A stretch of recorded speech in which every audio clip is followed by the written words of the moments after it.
everyone, and thanks for tuning in. So this channel is going to be all about our journey with autism. The name Silent Speaks is referring to the nonverbal side of autism. If you may or may not know me, my name is Christina, and I do have a son who is diagnosed with ASD, or Autism Spectrum Disorder, in November of 2019. So he was 3 at the time. He is considered nonverbal, meaning that he's not able to verbalize his wants and his needs. So a lot of people hear the word autism and don't necessarily know exactly what that means. I was in the same boat. I heard the word even when my son was diagnosed. I didn't have a lot of things to reference to. So this channel is basically just going to be us putting our story out there in my son's journey with autism, from diagnosis to the point where he is receiving ABA therapy at this point. So it's just kind of giving you a little background on us, how autism affects us and my son specifically on a daily basis. And the goal here is just to educate. So I am not a professional. I don't have all the answers, of course, but I am a parent, and I do want to share our story for anyone out there who just wants to educate themselves on what autism is, to give you a better understanding, and also for any possible, if this can reach a parent who is kind of finding themselves in the beginning stages of diagnosis. And I just want to kind of share our story as how we got my son diagnosed, why it was that we decided to get him tested. So we're just kind of gonna break it down to you a little bit here, and then yeah, let's just get right into it. Okay, so let's kind of touch on the topic of why it was we did get our son tested for autism. A little bit of background. So my son was not reaching his milestones. He crawled fairly late, he walked fairly late, and when he was about 3 years old, I did realize and notice that he was not where he needed to be as far as his speech was concerned. So it obviously had me nervous. Like a lot of people, I go online and I was trying to find answers.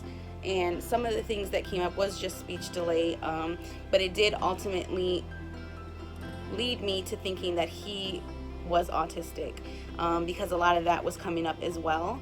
So I ended up contacting my son's doctor and told him his speech is delayed, and then he kind of just told me where I would need to go in order to get him the diagnosis. So there was a number that I had to call, and when I called the number, they let me know that, hey, we're going to need to do an assessment via phone, and that's going to take about an hour. We're just going to ask you questions regarding your child. And obviously, me not knowing anything, I'm like, okay, let's get this done. Let's try to figure this out. So when we made that phone call, it was because my son had state insurance. So at the time I was working full-time, as well as his father, but he was receiving benefits as far as medical through the state because our jobs did not offer this. So yeah, so we had to have this phone call. They were going to ask us a series of questions, so that was scheduled, and by the end of it, I did have a clearer understanding that yes, your son most likely is going to get the diagnosis of autistic. And the series of questions were kind of just, personal. They wanted to know things about my son, what he was able to do, what he wasn't able to do, how many words he had, is he able to make eye contact and keep eye contact, which my answer to that was no, because he was not able to.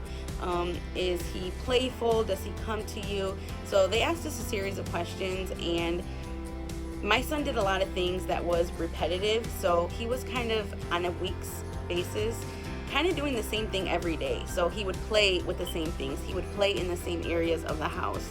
And me not knowing anything about autism, they let me know that that is kind of a sign as far as autism is concerned, that kids with autism are very repetitive. Also, the speech delay, the fact that he's not able to communicate and speak was another sign and another question that they asked me about.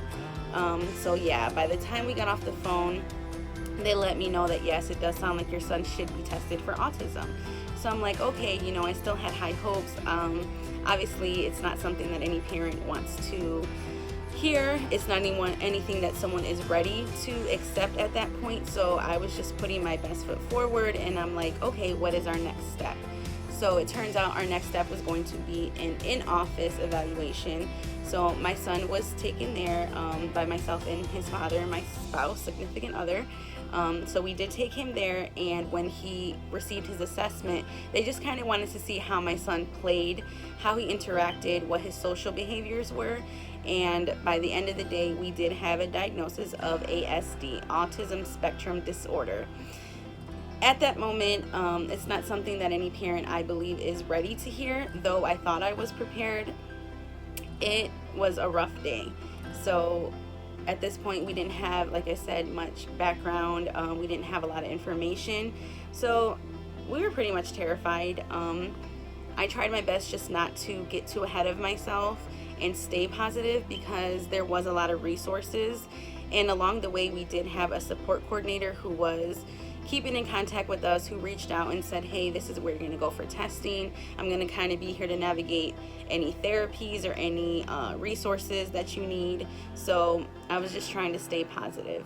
And again, back to my son having state insurance. So after he received his diagnosis, it did take us about 4 to 6 months in order to get him approved through his insurance. They just needed so much paperwork. It was a lot of approvals that were needed, a lot of steps to process the insurance in order for them to cover services for him. So we did decide to move forward with ABA, or Applied Behavioral Analysis. So this is just kind of your social behaviors, teaching my son to interact with other people. It was going to help him because he was a bit aggressive. And I thought that was just stemming from the fact that he wasn't able, and he was frustrated that he couldn't explain to us exactly what he wanted. So there were times that we as parents didn't always know what it was that he wanted, and I know he was very frustrated, and it was frustrating for all of us to not know exactly what to do or what to say to even help him. So yeah, so it took us about 4 to 6 months to get him started with ABA. And I know a lot of people have probably heard ABA and have opinions on that. If yourself or you know somebody who is in ABA and want to share your experience, feel free to kind of drop a comment or ask any questions specifically regarding his therapy. I will probably do another video that kind of shows what he's doing on a daily basis with his techs and kind of what they work on with him. But for now, let's just kind of, like I said, give you the background here. And like when we did get started with ABA therapy, we chose our own facility. We did choose that based on location and review. So it was just someone local who seemed to have good reviews, who was contacting us, who seemed to get answers to us fairly quickly. And I was getting the responses and the answers to the questions that I had. So we were pretty confident with them. And when ABA started, I might add it was during the pandemic. He started in March of 2020. And at this point, they were offering services as far as therapy in center. But because of the pandemic, we just didn't feel comfortable sending him in center. So we did start with therapy in home, which was obviously ideal for us, just because in center, you're not able to be there with your son or your child when they have therapy. So in home was probably best. That way we could monitor and kind of see how my son was doing with it, and just kind of see if this was even something that we were going to move forward with. So yeah, as of right now, my son is still going to ABA therapy. He has 25 hours approximately a week that is split between 2 techs. And yeah, so this is just, like I said, going to be a channel that's going to be all about him and our struggle with autism, the highs and the lows of what autism is to us and how it affects my whole family. And yeah, I hope that you guys will tune in and just kind of, again, educate yourselves. Feel free to ask me any questions. I can address them in our next video. But this is our journey, and I hope that you take something away from this. And again, just share this video. I'm hoping that it reaches someone who I can help, or just people in my family, people on my son's paternal side. if they have any questions, and just kind of give you a deeper look into what autism is. That way, the next time you hear it, you're kind of like, oh, okay, this is what autism is. I don't necessarily know firsthand, but I've heard or seen. So yeah, this is going to be our journey, and I hope you guys will tune in. Thank you.